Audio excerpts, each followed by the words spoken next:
자, 그럼 할까? 네. 오케이. 이제 오늘은 신약입니다. 네. 지난주에 이야기한 대로 보면은 구약과 신약으로 성경이 기록이 되어 있는데, 구약은 39권, 신약은 27권. 뭐 외우는 거는 쉽죠? 39, 27 이렇게 해서 나오더라. 이제 신약 성경 오늘 이제 보면 27권 중에서 이제 어떻게 되냐면 요거가 대략 4개로 구별이 돼요. 27권의 그 내용이. 첫 번째는 사복음서. 그게 뭐냐면 마태, 마가, 누가, 요한복음. 요거를 사복음서라 그래요. 그다음에 역사서. 이거는 이제 역사적인 그 순서대로 기록을 해놨다고 보는 것. 이게 이제 사도행전을 이렇게 쓰고. 그다음에 서신이 좀 중요한데 서신은 이제 편지 형식으로 쓰여져 있어요. 이 서신 자체가. 그래서 그 받는 대상이 누구냐가 정해져 있고 그 받는 대상에게 편지를 쓰는 식으로 이렇게 되어 있는 게 서신인데 저자가 제일 많이 이 27권 성경 중에서 13권이나 기록된 그 저자가 누구냐면 바울이에요. 바울. 그러니까 이제 다시 말해 그 말은 다른 말로 하면 신약 성경 27권 중에서 13권이 바울의 그 서신이라면 그 신약 성경 전체에 미치는 영향이 엄청나게 크다고 볼 수 있어요. 그죠? 그렇게 보는 거고. 자, 그 밑에 이제 바울 서신 중에서 이제 이 그 서신서 중에서 바울 서신이 13권이라면 일반 서신이 있어요. 이거는 총 8권이다. 이렇게 되어 있어요. 그리고 이제 맨 마지막에는 예언서. 그 예언서는 이제 앞으로 될 일. 그래서 요한계시록이라는 책이에요. 그래서 이거 갖고 이단이 많잖아요, 이게. 그래서 막 앞으로 어떻게 된다 막 이런 식의 이야기를 써놨어요. 자, 이렇게 되는데 그러니까 우리가 이렇게 구분하는 정도는 이렇게 할 수 있는데 여기서 그 아주 중요한 그 초점을 가져야 되는 게 뭐냐면 맨 처음부터 얘기하면 사복음서를 좀 얘기를 하면 이것도 오늘도 역시 우리가 깊이 있게는 안 하고 개론적인 걸로 할게요. 개론. 사복음서가 마태, 마가, 누가, 요한복음인데 실제로는 마태, 마가, 누가복음을 하나로 묶어서 공관복음이라 그래요. 3개를 묶어서 공관복음. 그러니까 공관복음서에다가 플러스 요한복음을 하면은 사복음서가 되는 거예요. 그러면 이게 도대체 뭘 의미하나 이렇게 보면 공관복음은 같을 공자죠 이렇게 볼 관자예요. 그게 무슨 말이냐면 공관복음이라고 하는 마태, 마가, 누가복음은 같은 관점으로 보았다 이런 내용이에요. 그게 이제 공관복음 마태, 마가, 누가복음. 근데 거기에 사복음서인 요한복음이 왜 빠지냐면 요한복음은 관점이 좀 다르다는 뜻이겠지. 그러니까 마태, 마가, 누가복음은 공관복음 같은 관점이라고 한다면 요한복음은 조금 관점이 다르다고 보는 거예요. 그래서 마태, 마가, 누가복음은 이제 예수님이 이렇게 있으면 예수님을 바라보는 그 눈, 대상을 바라보고 그 입에서 나오는 말씀이 뭔가를 듣고 하는 이 관점을 마태 입장에서 마가 입장에서 누가의 입장에서 기록을 했는데 이 사람들이 대부분 한 거는 뭐냐면 사실에 대한 기록을 하려고 되게 노력을 했어요. 그러니까 자기들이 본 것에 대한 사실에 대해서 기록하려고 노력을 했어요. 근데 요한복음은 예수님에 관한 그 이야기, 그 예수님을 바라보고 관찰하고 그 예수님에 관한 이야기를 기록을 했지만 요한의 자기 시각이 훨씬 더 공간복음보다 강력해. 그러니까 자기가 그 예수님의 모든 공생에 대한 내용을 자기 입장에서 정리를 한 내용. 이게 요한복음이에요. 저 저자의 입김이 그렇지. 들어가. 그렇지. 저자 입김이 굉장히 강하게 들어가 있더라. 이게 요한복음이. 그러니까 다른지 무슨 말인지. 그러니까 그런 부분들이 이제 차이가 있다는 거를 우리가 알아야 돼. 그래서 이제 실제로는 신약성경 하나하나를 이제 내용 분해를 이제 이 팀에 말고 이제 조금 우리가 심화 과정을 들어가면 깊이 있게 들어갈 거예요. 거기는 이제 뭐 원어 분석이라든가 뭐 이런 것까지 들어가면서 조금씩 이제 재밌게 할 거예요. 원어 분석 얘기하니까 얼굴이 확 달라지네. 어쨌든 그런 내용인데 그렇게 되더라. 그리고 이제 뭐 나머지 것들은 이제 바울 서신이 이제 여기서 보면은 13권이라 그랬잖아요. 이게 이 편지로 쓴 바울이 갖고 있는 그 바울의 사상이 굉장히 중요해요. 그래서 바울은 이게 이제 필터가 되는 게 되게 중요한 게 내가 어떤 거를 봐도 내가 보는 걸로 결론을 내리는 것과 다른 사람이 보는 것과 다르거든요. 그러니까 그게 무슨 말인고 하니 이게 저기 방앗간에서 떡을 찔 때 보면 막 이렇게 그 뭐지 쌀가루를 이렇게 쪄서 그거를 위에 기계에다 이렇게 누르면 이제 거기에 그 쭉 나오잖아요. 뭐 절편도 나오고 뭐 이렇게 나오죠. 그러면 거기에 노즐이 어떤 거냐에 따라 모양이 달라지잖아요. 네모난 거 절편이면 또 그렇게 나오고 동그란 거 가래떡이면 또 가래떡으로 나오고 떡볶이 떡에는 또 노즐이 다르면 그래요. 그러니까 그 말은 다른 말로 하면은 사람마다 똑같은 게 들어가도 나오는 게 사람마다 다르더라는 거지. 그죠? 그러니까 결국에는 바울이 어떤 필터를 갖고 있냐의 그 성격이 바울 이 서신 13권 전체의 성격을 결정지어 주더라는 거예요. 그죠? 자, 그래서 우리 아까 처음에 우리 하은이가 질문했던 영지주의를 왜 이제 여기다 내가 기록을 해놨냐면 바울이 영지주의적 사상을 많이 갖고 있어요, 실제로. 바울이 그 당시에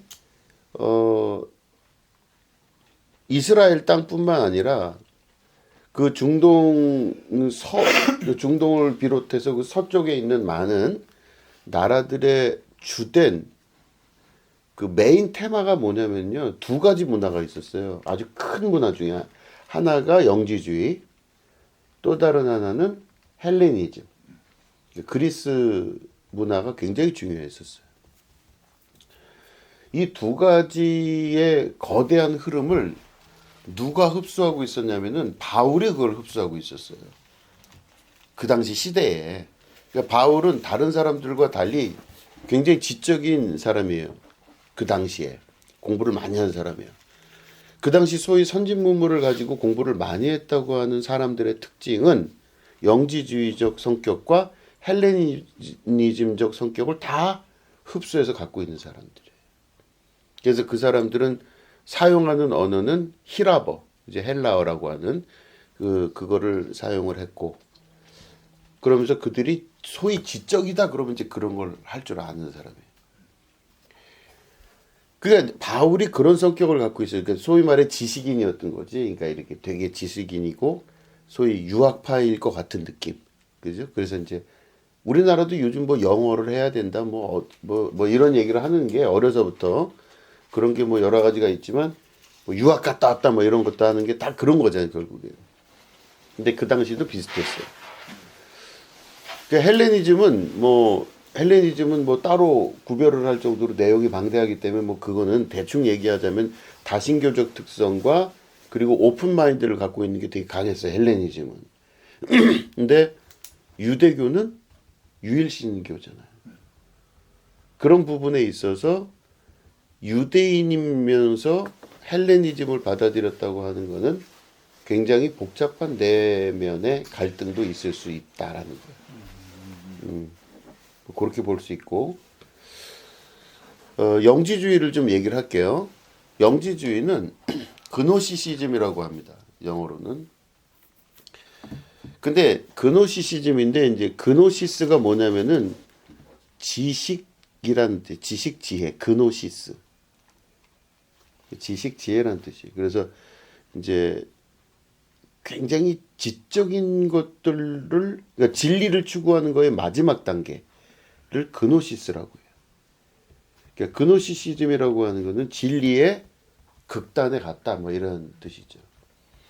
근데 이제 이 그노시스 다시 말해 영지주의가 그 당시에 아주 팽배한 지식의 대표였는데 영지주의는 뭐냐면요. 세상을 이분법적으로 바라봐요. 이분법. 이분법이란 건 뭐냐면 남자와 여자, 선과 악, 어둠과 빛, 그죠? 위, 아래, 좌우. 그래서 모든 것에는 이분법적으로 나누어진 세계가 반드시 존재한다.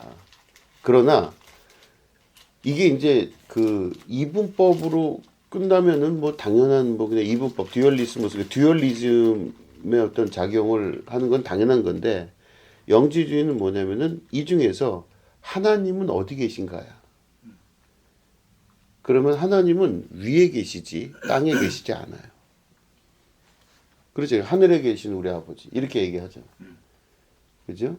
그리고 그렇게 따지면 인간의 몸에는 영혼과 육체가 두 개가 결합되어 있다고 봤어요. 그럴 때 인간의 몸 안에 있는 영혼과 육체 중에 무엇이 하나님 것인가? 하나님 쪽에 속하는 것. 그건 바로 영혼이야. 육체는 나빠. 그 하나님께 속해 있지가 않다고 본 거지. 그래서 영지주의를 그 표방하는 이제 소위 영지주의적 영향을 받은 바울이라고 하는 사람의 그 사상대로 하자면 육체를 따르지 마라. 이게 영지주의겠죠. 너희들은 육체를 죽여라. 그럼 육체는 무엇이냐?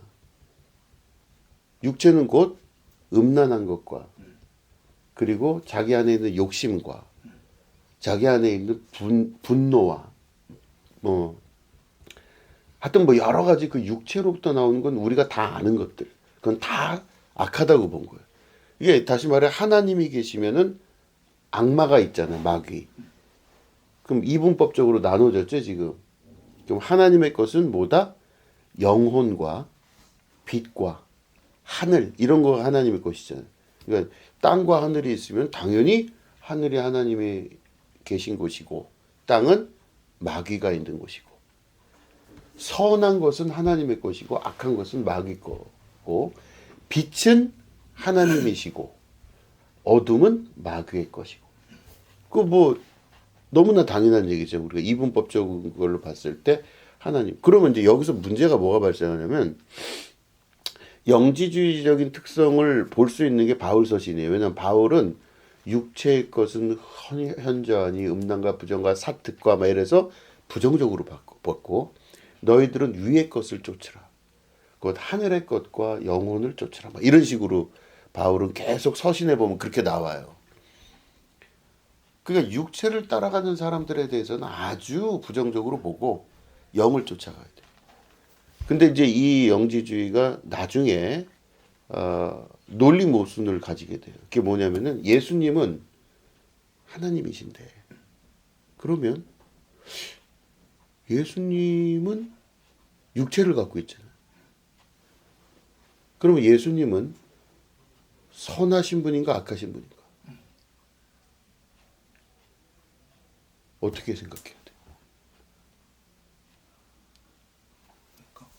하나님은 완전한 존재인데 그렇지. 완전 선해야 되는데 그렇지. 근데 나쁜 몸에 들어가 있죠. 그렇지. 말이 안 돼. 그렇지. 그러니까 영지주의가 극단으로 치달으면 어떤 경우가 나오게 되냐면 예수님은 하나님이 아니다. 뭐 이렇게 결론 나올 수 있고 만약에 하나님이다. 그러면 하나님이 이 땅에 그렇게 나타날 리는 없다. 이렇게 얘기를 해요. 그럼 그 말은 다른 말로 하면 예수님은 환상이라는 얘기예요. 실제 그 예수님은 우리가 예수님의 몸으로 봤지만 실제 그분은 몸이 아니라 환상이다. 까지 얘기를 해. 이거를 뭐라 그러냐면 뭐 내 얘기가 아니라 초창기 기독교 형성 과정에 가현설이라는 게 있어요. 가현설. 그게 바로 뭐냐면 육체로 오신 예수님을 부정할 수는 없고, 그죠? 인정을 해야 되는데 그 인정을 하다 보니 어떻게 돼요? 육체라고 할 수도 없고. 그러니까 이게 바로 이게 베이스가 뭐냐? 그 뒷배경이 영지주의적 배경을 가지고 있는 사람들을 설득할 수 있는 거를 만들다 보니까 이제 가현설이 나오는 거예요. 예수님은 육체가 아니었다 이런 식으로. 그럼 뭐란 얘기예요? 환상인 거지. 근데 실제 사람이 존재했었던 건 맞잖아요. 그러니까 이제 그거를 그 존재론적으로 다시 막 그 집요하게 빠져 들어가면 또 이제 어려워지는 거예요. 존재란 무엇인가, 그죠? 그러니까 음. 그럼 이제 가현설을 지지하는 사람들은 거기에서 이제 사람들을 몰고 다니고 십자가에 못 박힌 그 물리적인 어떤 대상이 있긴 했을 거 아니에요. 그거는 인정하는 거예요? 근데 그게 실제가 아니라는 거지. 다 약간 뭔 소리지? 영화같이 우리한테 보여주는 거예요. 그렇지. 실제가 아닌 거야. 그럼 물리 대상이 없었다는 거예요? 네. 다 그러니까 예수님이 하나님이 되려면 영지주의적 배경을 가지고 설명을 하려면 예수님은 육체가 없어야지. 그럼 거기에 있는 사람들이 집단 어떤 환상을 보면서 그걸 그렇게 쫓아가는 거예요? 됐던지. 그걸 우리가 증명할 수 없죠. 왜냐하면 진리 자체가 증명은 못하는 거니까 어차피. 그렇게 얘기할 수밖에 없었을 것 같아요. 예. 그러니까 이게 형용 모순이 되기 시작하고 자기들 안에 논리적 모순이 되는 거예요. 이게 그러니까 다시 말해 바울 신학의 그러니까 바울이라고 하는 사람의 배경이 영지주의인데 그 영지주의라고 하는 것들이 이분법적 논리에 의하여 선한 것과 나쁜 것 그리고 무슨 뭐 육체와 영혼 뭐 이런 여러 가지 것들에 대한 두 가지로 나누어지는 걸 봤을 때 하나님의 것과 세상의 것, 하나님과 마귀와의 이런 이분법적 논리로 봤을 때 그게 맞다고. 왜냐면 이게 맞다고 생각한다기보단 그 당시 사람들이 생각했던 당연하게 여겨지는 배경들 있잖아요. 문화사적 배경들. 그러니까 우리들도 사실은 알게 모르게 문화사적 배경을 갖고 있거든. 우리는 뭐 예를 들어 뭐 아무리 대통령이라도 잘못하면 쫓아낸다. 뭐 이런 거 있잖아. 우리는 그걸 당연하게 여기잖아. 두 번 쫓아나니까 이제 가능한 얘기인 거지 우리가. 근데 이게 일본이라는 사회에서는 도무지 이해가 안 되는 거예요, 도대체. 그럼 일본은 왜 안 되냐? 뭐 이런 것들이 이제 배경을 또 뒤져보면 문화사적 배경으로 갖고 있는 거예요. 나도 모르는 사이에 그런 전체적인 문화를 흡수하고 받아들이고 사회 안에서 나도 모르는 사이에 그거는 당연한 거다, 아닌 거다. 이런 것처럼 그 당시에 영지주의적 배경을 갖고 있었던 것이 당시의 정신사였어요. 배경사. 그러니까 이게 엄청나게 큰 영향을 미쳤다는 거지. 얼마 안 되는 사람들이 갖고 있는 생각이라든가 뭐 이러면 뭐 모를 텐데 그게 아니라 엄청나게 많은 사람들이 영지주의의 영향을 받고 있었다는 거예요. 그러니까 이제 이게 지금 바울의 사상인데 바울 얘기를 하는 건데 바울 전에 세례 요한이라고 예수님의 사촌이라 그랬잖아요. 그때 그 세례 요한도 영지주의적 사상을 갖고 있어요. 이게 엄밀히 따지면 봐봐요. 세례 요한은 어디서 살았냐면 예루살렘 시내에서 살지를 않았다고. 광야에 나가서 살았어요. 그리고 옷을 막 그냥 대충 걸쳐 입고 밥을 먹을 게 없잖아 광야에. 그러니까 메뚜기를 잡아서 먹고 또 숨어 있는 벌꿀 같은 거 찍어서 그걸로 먹고 살았어요. 그러면서 기도만 하는 사람이었어요. 그래서 광야에 외치는 자의 소리가 있어. 막 이렇게 하는 게 다 세례 요한에 하는 얘기거든. 왜? 에? 왜? 요즘 아이돌 가사에서 많이 인용하는. 아 그래? 그런 게 네. 있어. 광야에 미치는 사람 하여튼 몰라. 그랬는데 그 세례 요한이 잘 생각해봐. 예루살렘이라고 하는 도시 사람들이 모여 사는 그 안에서 살지 않고 광야에 나가서 산다 그랬잖아요. 사람들이 먹고 마시고 살아가는 여기에 동화돼서 살지 않고 밖에 나가서 사는 거야. 광야에서. 힘들게 사는 거지. 근데 굳이 왜 나갔을까 생각하면 당시에 영지주의가 어땠을까 생각을 해보면 사람들이 사는 동네는 악하지. 광야는 여기를 떠나서 사는 게 선한 거잖아. 하나님은 어디서 나타나신다? 악한 곳에 계시지 않고 광야 가운데 계신다. 그러니까 광야로 나간 거겠지. 이게 소위 말하는 영지주의적 배경사를 갖고 있는 그 사도 바울, 그 세례 요한이 보통 에세네파라고 그러거든. 우리 지난 시간에 배웠죠? 네 파, 그죠? 사두개파, 바리새파, 열심당파, 에세네파 배웠는데 그중 에세네파는 세상을 부정적으로 보고 여기서 떠나서 저쪽으로 가는 거예요.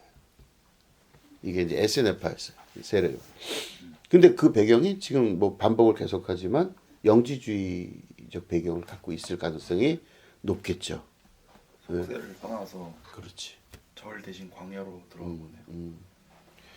그런데 이제 문제가 뭐냐면은 우리가 이제 현대 우리가 뭐 알고 있는 이런 교회라고 하는 공동체나 이런 게 신약 성경 27권 중에서 13권이 바울 신학이면 바울 신학의 영향을 받았겠지.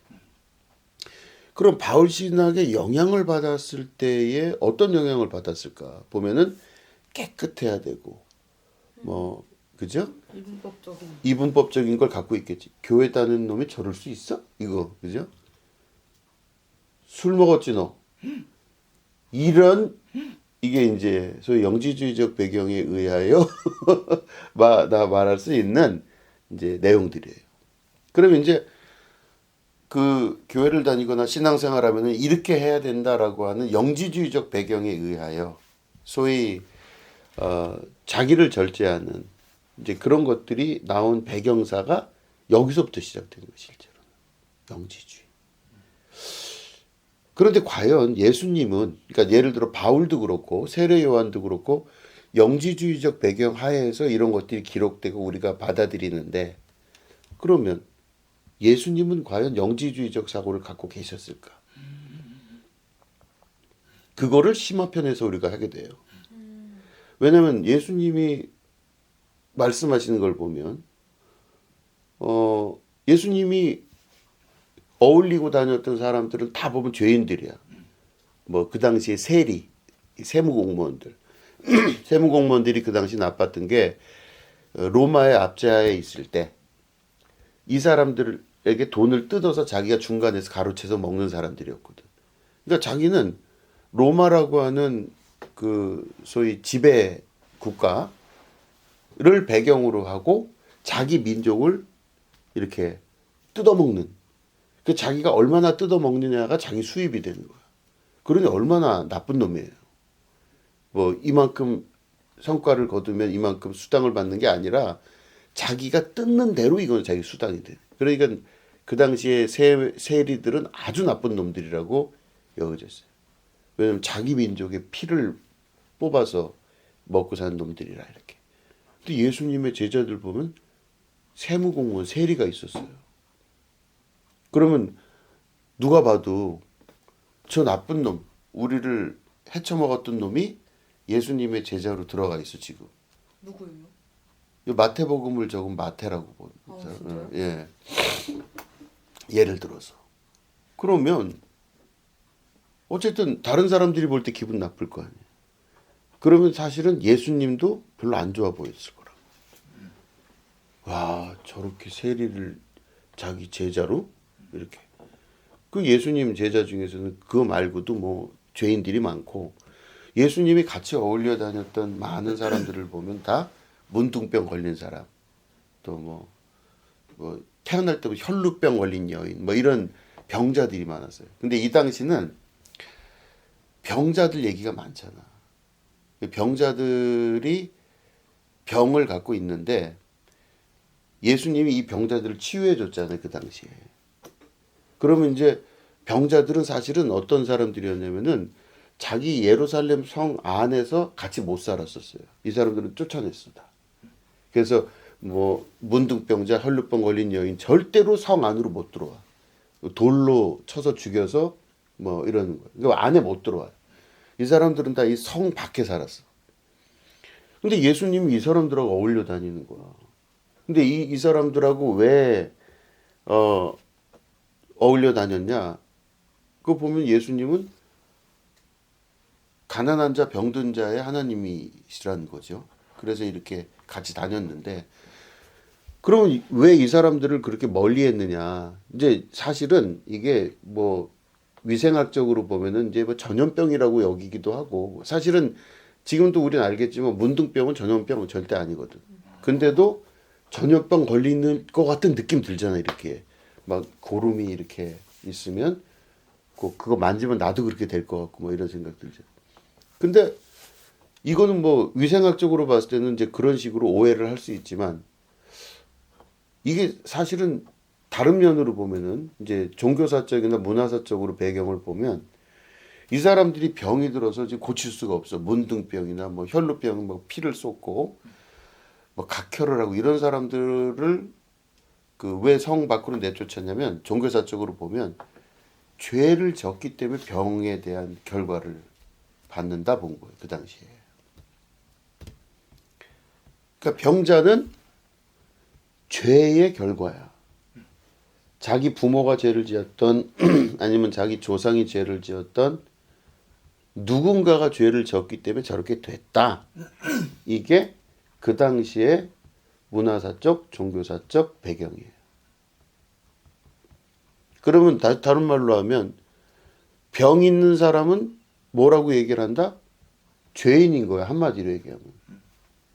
이 콜이 성립하는 거지. 병이 있으면 죄인인 거야.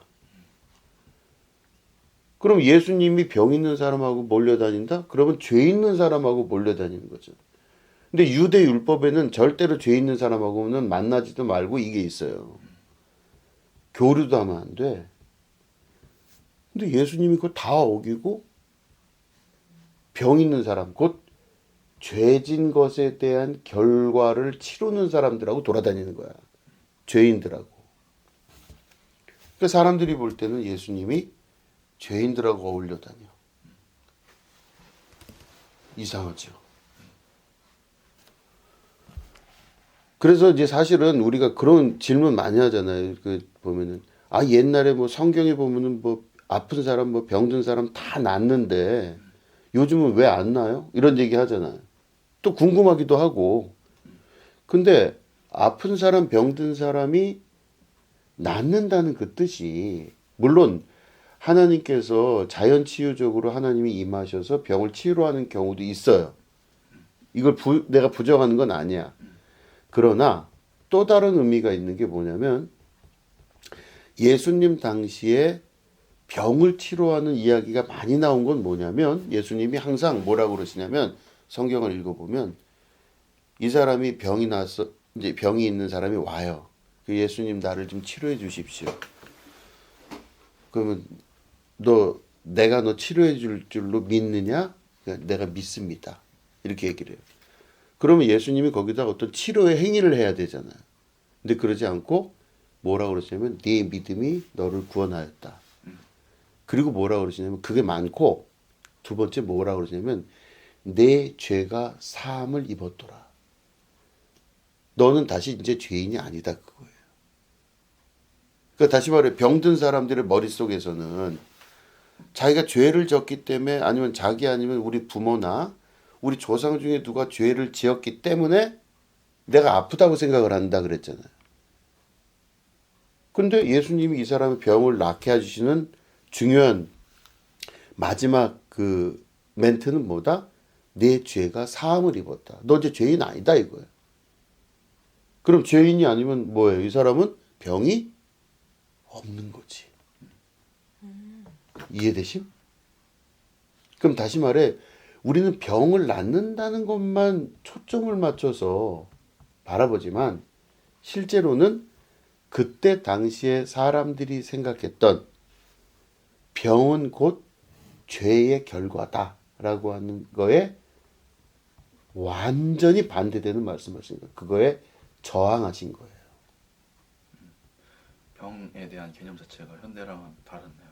그때 당시에. 그렇지. 그때는 이제 뭐 현대는 뭐 어쨌든 간에 의학이 많이 발전하고 해서 뭐 낫는 경우도 있고 뭐 잘 됐는데 우리 어떤 행위나 그런 거랑 음, 이제 신체가 아픈 거랑은 철저히 이제 구분되어서 보는데 그때 당시에서는 그걸 딱히 구분해서 보지 않았고. 그렇죠.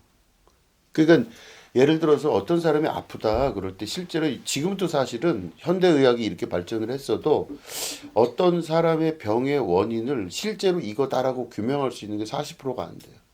아직까지도. 하물며 감기도 이게 사실은 진통제지 감기를 치료하는 건 아니거든.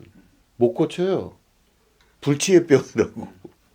왜냐면 원인 자체가 여러 가지이기 때문에 원인을 이거다라고 딱 단정 지을 수가 없어요. 독감은 좀 다르지. 그건 인플루엔자이기 때문에 독감은 다르지만 어쨌든 그렇게 되는 거예요. 그러니까 결국에는 사람들이 아픈 것에 대한 원인을 찾기가 쉽지가 않은 건데 그 당시 사람들은 원인을 죄로 본 거야. 그러니까 결국엔 다 내 죄가 사함을 입었다가 곧 그렇게 되는 거예요. 병이 나았다로. 이해되겠지 이거? 자, 그러면 이제 이 얘기가 왜 나왔냐면 이제 영지주의적 사고 때문에 나온 거예요. 영지주의는 바로 뭐냐? 죄와 죄가 아닌 것, 선과 악, 하나님 마귀 이걸 이분법적으로 강력하게 보기 때문에 예수님이 하셨던 행위를 보면 영지주의적인 배경으로 보면 도무지 이해가 안 될 걸 하신 거예요, 예수님이. 그리고 육체에 관해서 절대 부정하지 않으셨다고. 예수님. 예수님 보시면 뭐 어디 들어가서 맨날 밥 있나 물어보시고 물어보셨다는 거죠. 밥 드시잖아요, 이렇게. 어떤 막 어디 가서 뭐 나사로가 데려와라 그래서 나사로가 집에 초대했더니 나사로도 이제 키 조그만 세리거든, 세리. 그랬더니 나사로네 집에 가서 그날 밥 드셨다 이거 나와요. 그리고 그러니까 예수님 보면 되게 그 먹는 거에 대해서 강조를 우리 성만찬 막 하잖아 이런 거 보면 그것도 먹는 거지 결국. 그 예수님 뭐 그 부활하시고 나서 오신 다음에 제자들한테 베드로에게 먹을 것이 있나 물어보시거든. 그러니까 베드로가 이렇게 잡은 물고기를 구워서 드리고 뭐 요게 나와요. 그리고 이제 뭐 예수님 그 십자가 달려 죽으시기 전에 최후의 만찬, 최후의 만찬이잖아. 이렇게 떡하고 빵하고 뭐 이런 포도주 갖다 놓고 또 이제 하시잖아요. 이렇게. 그 보면 이 양반이 많이 그 먹는 부분에 예민하셨던 거야. 이게 보면. 근데 그거를 영지주의적 관점에서 보면 이해가 안 될 얘기야. 그죠? 그러면 예수님이라고 하는 그리스도 대신 예수님이라는 이 테마와 영지주의, 바울이나 세례 요한의 영지주의가 어쨌든 서로 부딪히는 부분들이 나타나는 거지. 이거를 우리가 해소를 해야 돼요. 신앙생활을 우리는 지금 머릿속으로는 바울의 신앙을 갖고 있는데 우리가 믿고 있는 건 바울이 아니거든. 예수님이라는 존재잖아요. 그 예수님이 곧 하나님이심과 동시에 그분이 우리를 또 그 길로 인도하신다 그러셨으니 우리가 예수님을 믿는다고 하는 것이 이제 입으로는 그렇게 하지만 실제로는 바울을 믿고 있는 경우가 많아요. 네. 바울을 믿고 또 영지주의적인 생각을 가지고 사는 경우가 많아. 그래서 뭐 육체를 부정하고 부인하고 이런 일에 너무 익숙해 있는 거지. 근데 그게 또 보면 실제로 자기가 그렇게 뭐 사는 게 아니라 다 남들 비판할 때 그걸로 비판하지. 우리 목사님 밥을 너무 많이 먹어. 뭐. 거룩해 보이지 않아. 예를 들어서 배 봐, 막 이러면서 배 좀 봐, 배, 막 이러면서. 그러니까 이제 거룩해 보이는. 그래. 네. 자, 영지주의 이해했겠죠? 응? 그죠? 영지주의의 사상을 갖고 있는 바울의 사상이 어떻다 이제 이해를 한 거야 우리가. 자, 그리고 보면은 그러니까 예수님이라는 분이 오셔서 그 시대에 어떤 말씀을 하셨다 이런 것들이 굉장히 중요한 거고 그 다음에 그 예수님이 말씀하셨던 모든 거가 바울이라고 하는 필터를 통해서 봤을 때 달라졌어 약간. 그죠? 물론 예수님의 말씀이 강화된 면도 있지만 오히려 한쪽이 퇴색되고 한쪽이 바울에 의해서 강조된 경우도 있을 수가 있더라. 그럴 때 이제 우리가 바르게 균형을 잡아가면서 여러 가지 이 전통과 역사와 모든 것들을 다 우리가 같이 해서 그 안에서 우리가 제대로 된 신앙을 가질 수 있도록 결론을 맺어야 돼요. 이게 안 될 경우는 완전히 그냥 이단들 있잖아요. 그냥 말도 안 되는 그 종류의 이단들에게 단순하게 먹혀요. 그냥 아주 간단히. 그러니까 우리가 여기서 그거를 잘 알고 있고 이렇게 성경을 바르게 볼 수 있는 그 눈을 가져야만 되더라. 그죠?